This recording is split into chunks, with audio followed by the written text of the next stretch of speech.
3 heures de voyage et quelques zones de turbulence. L'hôtesse annonce l'atterrissage pour Roissy-Charles de Gaulle en France. Ça y est, je me retrouve dans ce pays d'immigrés, là où tu payes autant d'impôts que Madonna ou Bill Gates. Et puis sur mon billet il était mentionné aller-retour, mais je savais dans le fond que je ne ferais jamais demi-tour, parce que pour moi la France c'était comme Eldorado, c'était comme une balle de foot et moi Zidane, Ronaldo sur la joie m'enivre et c'est l'hiver et puis j'ai froid, mon nez me brûle et mes oreilles deviennent insensibles à mes doigts, symptômes d'un blédard direct en provenance de l'Afrique qui parle genre football et gloire et rêve de porter le maillot de l'Olympique.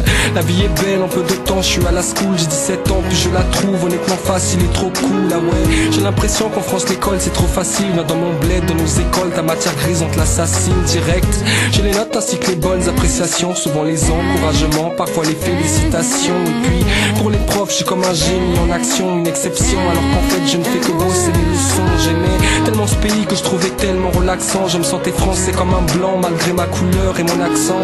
Tellement magnifique tout le temps j'y pensais, tant des noirs et des arabes avec un accent français trop fort. C'est dans la tête que je prends mes marques et mon élan, je vis la haisse des bâtiments, j'apprends à parler le verlan, mais finalement loin de mon bled, mais tellement heureux. J'ai l'impression que de la France je suis tombé amoureux. Je n'ai pas choisi de naître ici, Abidjan, Bamako, Mali. Peut-être qu'un jour la belle France nous donnera les mêmes chances. J'ai dit adieu à mon Afrique, je gardais l'espoir comme Gandhi, mais je n'ai jamais pu trouver l'Eldorado.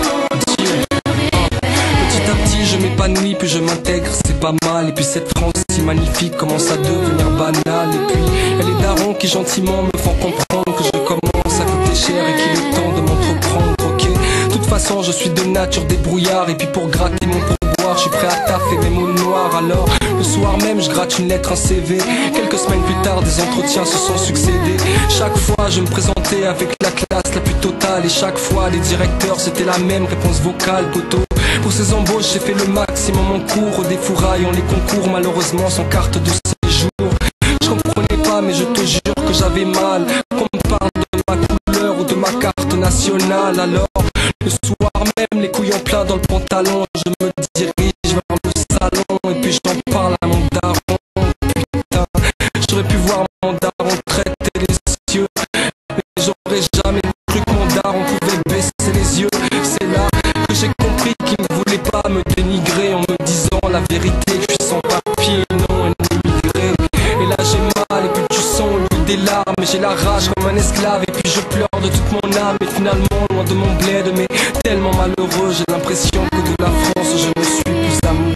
Je n'ai pas choisi de naître ici, Abidjan, Bamako, Mali. Peut-être qu'un jour la belle France nous donnera les mêmes chances. J'ai dit adieu à mon Afrique, je gardais l'espoir comme Gandhi, mais je n'ai jamais pu trouver les Je ne sors plus de peur d'avoir les flics au cul, malgré l'amour que j'ai montré. Poteau, la France m'a fait cocu. Alors je flippe ma race quand je vois des bleus en treillis, parce que c'est clair, c'est hors de question que je retourne au pays.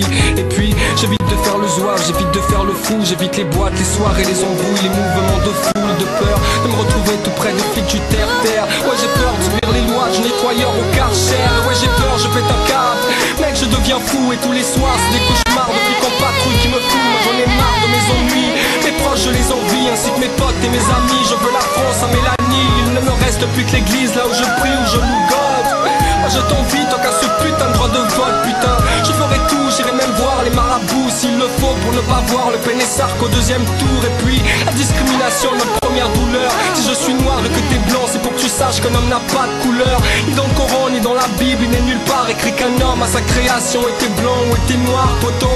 La seule solution, c'est que je m'engage avec une babe, tout pour la nationalité, par le mariage. Mais non, j'ai trop de respect pour la femme et trop d'humilité pour jouer de son cœur pour une histoire de nationalité.